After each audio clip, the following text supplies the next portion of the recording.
Cuando hablamos de una definición exacta de lo que es la esquizofrenia, se podría decir que es una enfermedad o trastorno mental, pues que no está ligada a un factor único, es decir, que se puede dar de una manera genética o ambiental. Cuando hablamos de lo genético o ambiental, nos referimos a los factores de riesgos que existen. Está el factor genético, que determina el peso específico o la herencia en la apropiación del trastorno, que este sería del 81%. Y en aspectos ambientales, el que se obtenga esta enfermedad sería del 11%.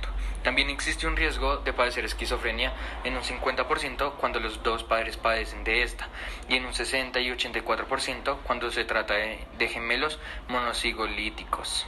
En los factores ambientales podemos encontrar complicaciones como drogas de abusos, diferentes virus o complicaciones obstétricas, teniendo en cuenta que esto podría causar alteraciones bioquímicas o de la estructura del cerebro y asimismo alteraciones del funcionamiento del cerebro. Cuando hablamos de esto nos referimos a que todo esto podría darse por consecuencia de un problema de neuronas o de la comunicación entre las mismas. Entre los neurotransmisores también podemos encontrar como un poco de culpa para la enfermedad.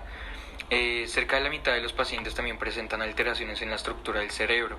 Esto incluye como dilataciones de los ventrículos, disminución del volumen de determinadas áreas también del cerebro, como especificando el lóbulo temporal o la formación amígdalo-hipocamal del tálamo. Cuando hablamos de las alteraciones del funcionamiento del cerebro, nos referimos a que la mayoría de los estudios de neuroimagen funcional, que estudian no solo la estructura del cerebro, sino pues también la función del mismo, nos da una señal en la función de la corteza prefrontal cuando hay esquizofrenia. Esta sería como la parte del cerebro que da habilidad al razonamiento. En la hipofrontalidad, que constituye uno de los hallazgos biológicos de esquizofrenia más ampliantes, también se observa movimiento, y en la hipofrontalidad también se puede ver más evidente durante la realización de pruebas mentales que requieren de una activación prefrontal. Todo esto haciendo énfasis a que desde alteraciones del funcionamiento del cerebro se podría ver afectado y se podría identificar si alguna persona padece esta enfermedad. Síntomas que presenta una persona con esquizofrenia: comportamientos: aislamiento social, comportamiento compulsivo, agitación, falta de autocontrol, agresiones, movimientos repetitivos, delirio, lentitud para realizar las actividades, confusión o desorientación, estado de ánimo, pérdida de interés o satisfacción al realizar las actividades, ansiedad, descontento general, enfado, contestación emocional inadecuada, desconexión con el mundo, psicológico, anulación al escuchar voces, paranoia, delirio de persecución, delirio peligroso, depresión o miedo. En el habla, circunstancial, habla incoherente, habla rápido, frenética o trastorno del habla. También los más comunes: deterioro en la coordinación motriz, falta de respuesta emocional, fatiga o pérdida de la memoria. Principalmente los síntomas generales de la esquizofrenia se dividen en síntomas positivos y negativos. Los síntomas positivos incluyen una alucinación y delirio. Los síntomas negativos se asocian a la pérdida de las funciones por lesiones de las áreas del cerebro.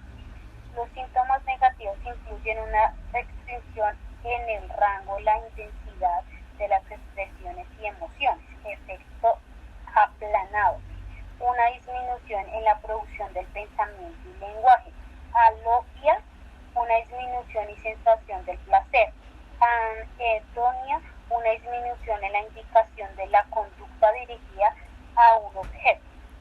Los síntomas negativos y primarios: efecto aplanado, alogia y bulia y anedonia son intrínsecos de la esquizofrenia, y secundarios como el aislamiento social, que se debe presencia de síntomas psicóticos agudos.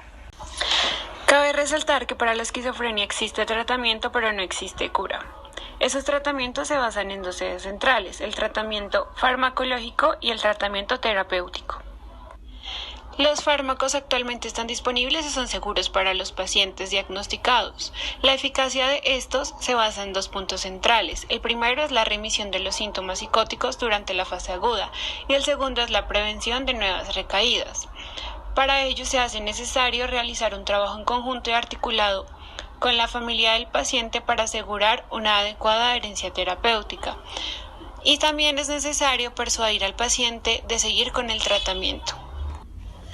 Dentro del tratamiento farmacológico administrado a los pacientes existen 2 tipos de fármacos, antipsicóticos y los fármacos correctores de los efectos secundarios de los antipsicóticos. Estos se dividen en 2, los de primera generación, que fueron los primeros que se implementaron a este tratamiento y duraron 3 décadas, y los de segunda generación, que se implementaron a principios de los años 90 y han demostrado mayor eficacia y menos efectos secundarios en los pacientes.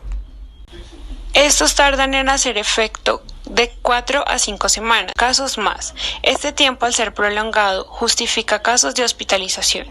También existen los psicóticos de larga duración, que logran mayor efectividad y por más tiempo en los pacientes, pero causan efectos secundarios desagradables. Ahora hablaremos de los diferentes tipos de esquizofrenia que existen. Esquizofrenia paranoide. Las características principales de este tipo de esquizofrenia consisten en la presencia de claras ideas delirantes y alucinaciones auditivas. Esquizofrenia desorganizada. Las características principales de este tipo de esquizofrenia son el lenguaje desorganizado, el comportamiento desorganizado y unas alteraciones en las emociones marcadas. Puede haber ideas delirantes y alucinaciones, pero no suelen estar organizadas en un entorno a un tema coherente. Esquizofrenia catatónica. La característica principal de este tipo catatónico está marcada en una alteración psicomotora que puede incluir inmovilidad, actividad motora excesiva, negativismo extremo, entre otros. Esquizofrenia indiferenciada. Cuando una esquizofrenia no reúne los criterios de los subtipos anteriores o presenta varios de ellos, se le llama indiferenciada. Y por último, hablaremos de la esquizofrenia simple. Esquizofrenia simple constituye uno de los subtipos de la esquizofrenia donde los síntomas positivos son delirios y alucinaciones. Son mínimos, destacando otras alteraciones, así un diagnóstico que ha estado envuelto en las controversias de trastornos mentales que se ha suprimido, así como el resto de los subtipos de la esquizofrenia. Se caracteriza por un deterioro insidioso de las funciones mentales y el afecto emocional, falta de actividad, embotamiento afectivo y pasividad y falta de iniciativa. Muy bien, estos serían algunos temas, definiciones y subtemas de lo que es la esquizofrenia. Muchísimas gracias por ver.